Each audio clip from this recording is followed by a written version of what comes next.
DIY for Homeowners. We're Mother-Daughter Projects. I'm Steph. I'm Vicki. And today we're going to show you how we made this mobile pallet backdrop wall. And we recently actually made this for an event that we went to where we were talking about my new book. And since we are Mother-Daughter Projects, we decided to DIY all the elements of the booth.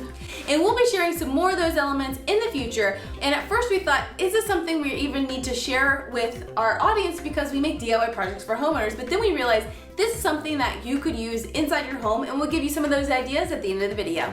We'd like to thank the Home Depot for sponsoring this video, so let's get started. First, we went on a search for the perfect pallets. We found these at a roofing supply company. We took 3, so we had 1 extra. Being used pallets, they were really dirty. We made sure to wear gloves, a mask, and eye protection when working with the pallets. Before making any cuts, we decided to pressure wash them to clean away the gross. Next, we cut them down to size. Here I'm using the Milwaukee rear handle circular saw to cut the back slats off the pallet.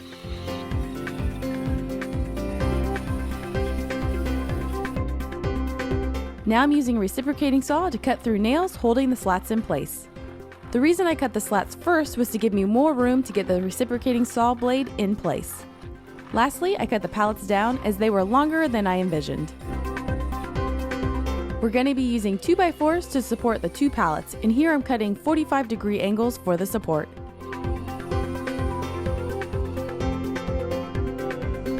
Here I'm testing the fit, and more on that later. To attach the 2 pallets together, we're using a strap hinge.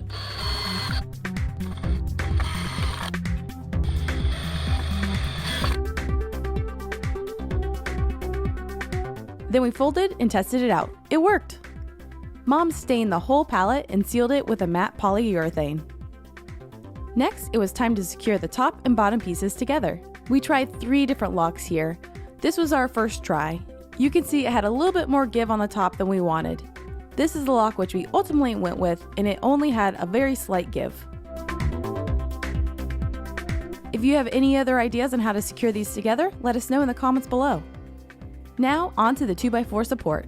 We'll put the cut list for the base on our website, although we're not engineers, so we tried this and it worked for us, but there might be another way of doing this.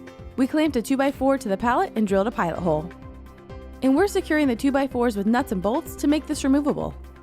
Here I'm using our Milwaukee impact wrench to attach the nuts and bolts. We repeated this process on all the supports. For the 45-degree support, we glued it and nailed it into place.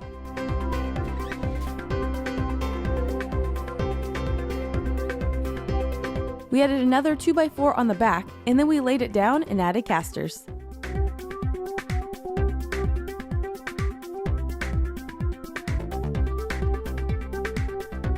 We put it upright and it didn't fall over.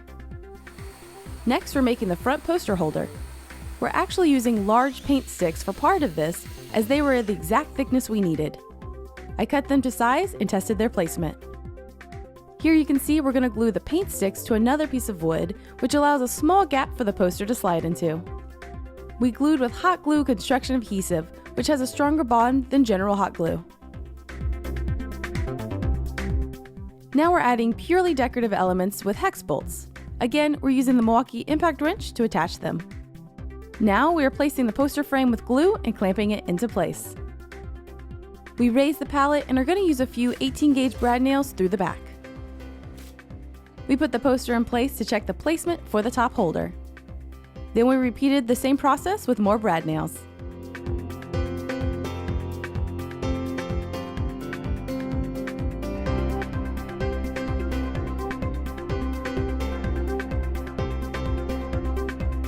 And as we said in the intro, this mobile pallet was made for an event I went to for my book. There are multiple elements to the display, which we're setting up here, and we'll be sharing the other projects in future videos.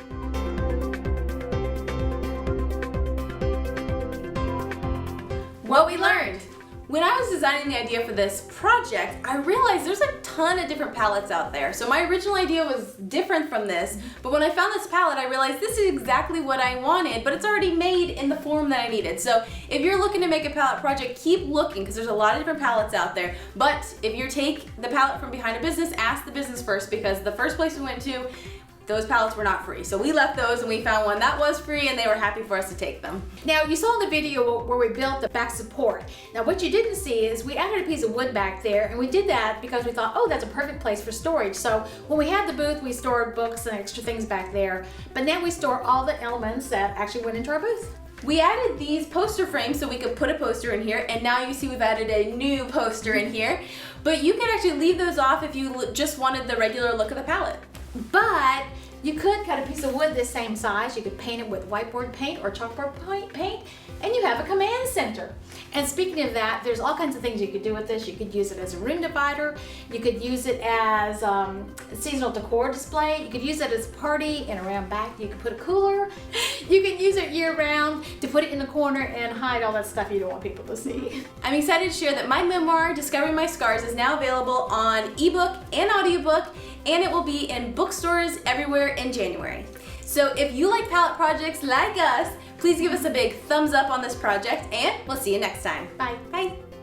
You could use it for one more thing that I can't remember. Oh, you can use it.